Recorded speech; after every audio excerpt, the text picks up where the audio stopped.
First, we're going to install the product to a couple of servers I have just prepared in my cloud environment.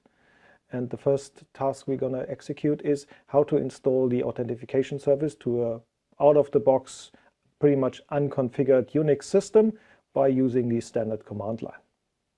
So let's first have a look on my environment. So in my environment, I have 3 servers prepared for you. The first one is a standard Windows domain controller. And the other one is some kind of Windows workstation I use just to configure stuff for whatever DNS and all the additional services I may require.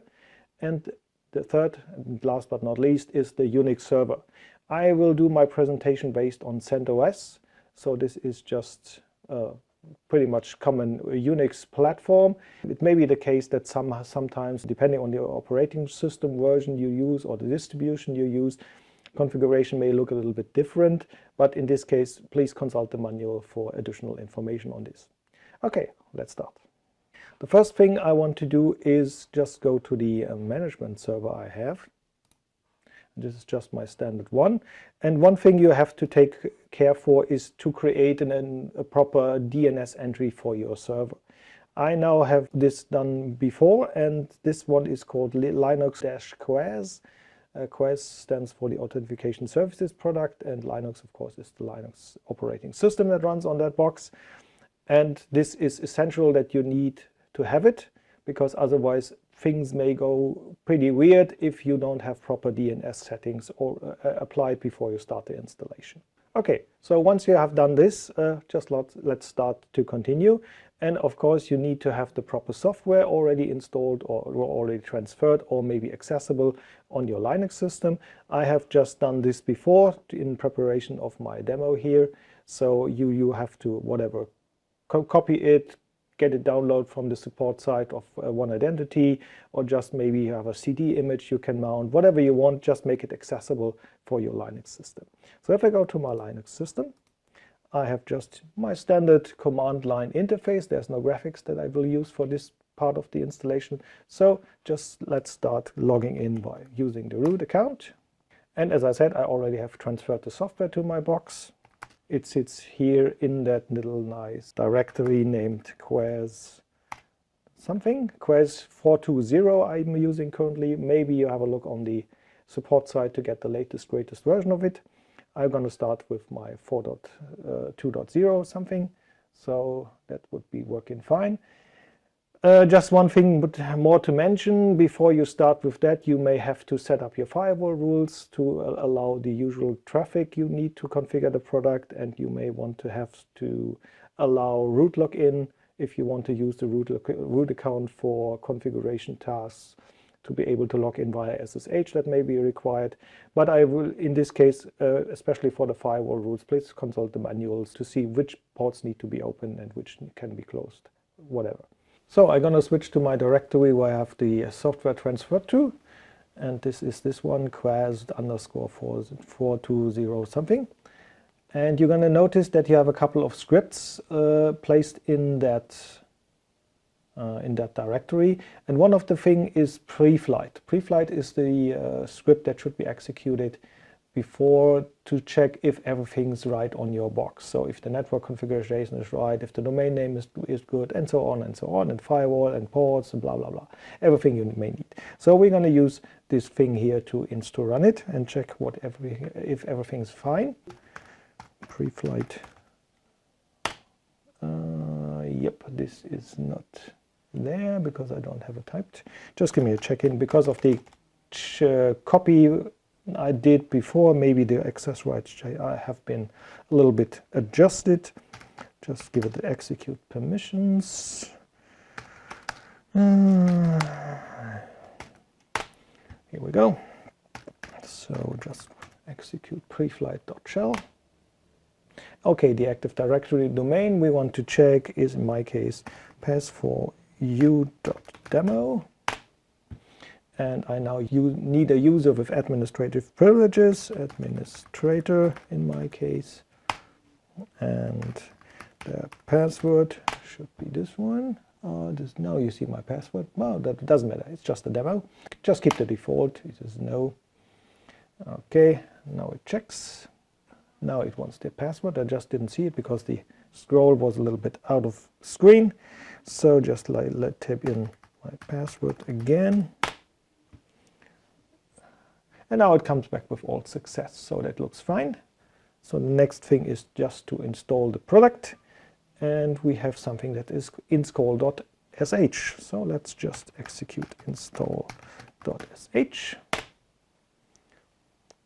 And now it looks for something that is on the box. So it checks the software, checks if the stuff is already installed, if you need to have the box being joined to domain, and so on and so on. And of course, it now comes with a little list of stuff it will do, like installing the software, joining the box to the domain, and of course we want to do it all. So we just give it a yes. Now you have to accept the license. And now it's running. So it's just installing the appropriate software packages the software came with. And now it has everything installed. And do you want to install licenses? It now asks you. Now you have to supply a license file if you don't have already done this. This is a pre-configured environment, as I said. So I have licenses already installed in my Active Directory. So I don't need this. But of course, if you want to run the system or the product, you need a license, of course. So in this case, I just leave it as a no. And now it asks me to join the Active Directory. Of course, I want to do this. And the domain I want to join it to is pass4u.demo. And the join for the user is the administrator. And the password I need for this account I'm using with the appropriate rights to join the system to the domain. Okay, and now I got an error.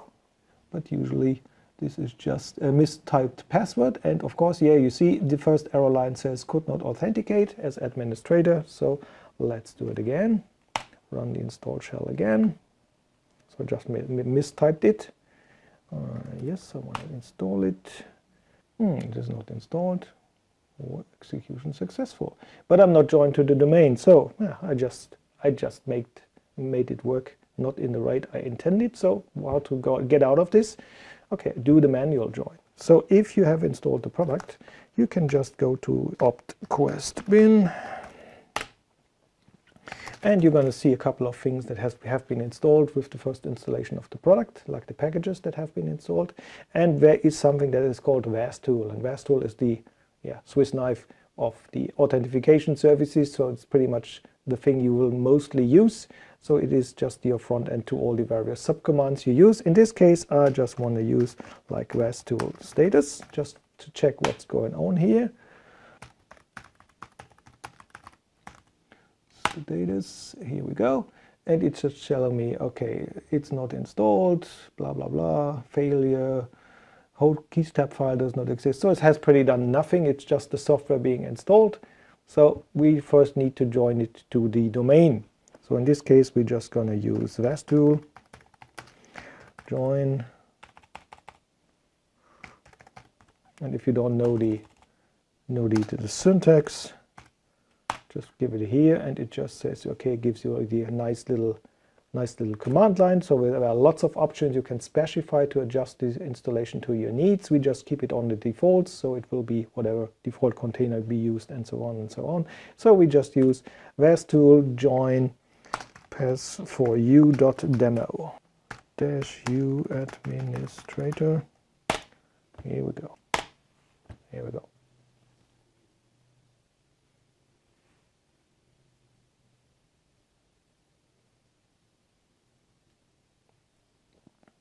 Okay, and once you did it right, it simply works.